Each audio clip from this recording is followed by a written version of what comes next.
Hey, Iostox here. The tank meta has been plaguing the game for months now.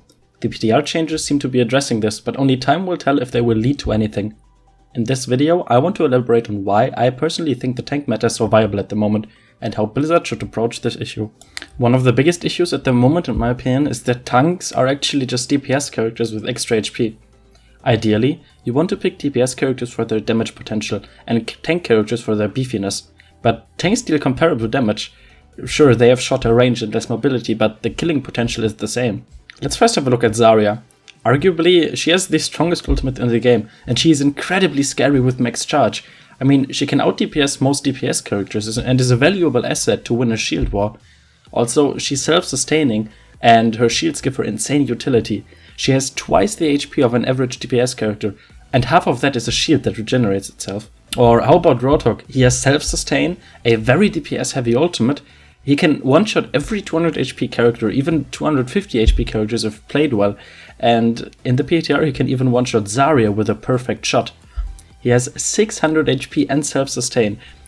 You may argue that he has a huge hitbox though, but in my opinion he also has the best pick potential, arguably even better than characters like Widowmaker or McCree. Or how about Winston? He has insane mobility and can dive the enemy backline very effectively, which is really important since Ana is another issue that I'm going to mention later. He is also one of the best nano boost targets, and his gun is AoE and goes through shields. Also, his AoE bubble has insane ability when he is trapped in Zarya ultimates or to block D.Va ultimates. D.Va, once again, she has amazing mobility and lots of verticality. She is tanky as all hell. I mean, she has 400 armor at the moment, and even 200 HP on the armor on the PTR is still pretty good, albeit it's a pretty hefty nerf. Also, her defense matrix can completely soak certain ultimates, and she's an insane counter to Soldier's ultimate. Also, her own ultimate can demolish chokes if it's used right. So now that is out of the way, let's have a look at the roles of current supports. Mercy is supposed to be this HPS machine. She is supposed to be the single best healer. Lucio is mainly picked for his speed. It's used to push through chokes, especially in combination with his ultimate.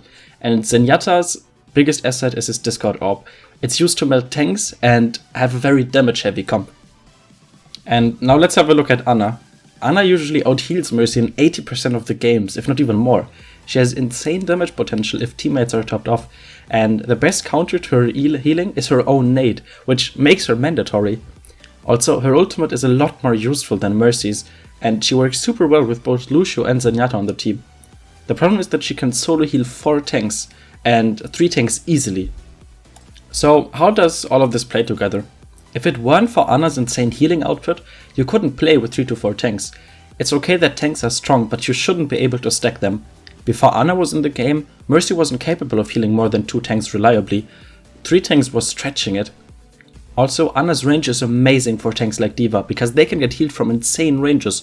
D.Va can skirmish inside of the enemy backline and still rely on the healing from an Ana. Mercy, on the other hand, has to fly in order to heal. And, this is no longer the case. You can just pick Ana, so Mercy doesn't have to risk her life. So, how should we fix this? In my opinion, they should make tanks actual tanks. I mean, there has to be a reason to play DPS characters. Either tanks don't deal enough damage, or having too many tanks is not sustainable. But right now, none of these situations apply. Also, no character should be able to counter himself. Ana's anti-heal is way too strong in my opinion. They should just lower it. I mean, even a 75% heal reduction would be fine. Or another approach, although this is a little bit risky and, don't take this seriously, this is just a little mind game that I had. How about giving Ana a fall of damage and healing? This would make her heal less the further away the target is, since right now she has the most healing and can stay in the safest positions, which is insane. So, where am I going with this? Right now, tanks are better DPS characters that can be sustained by a single healer that counters herself. If the tank meta should end, Blizzard needs to make tanks less dominant and make Ana an alternative to Zenyatta with a more offensive ultimate, instead of making her better than Mercy and Zen combined. Ana should be picked because people want her nano boost for a Genji or a soldier, not because they need to heal 4 tanks that are just beefier DPS characters. So what are your thoughts on the matter? Do you think the tank meta is fine? What is your opinion on how Blizzard should approach this? Do you think the changes on the PTR are enough to destroy the tank meta? My name is Iostox, and I'd like to thank you for learning.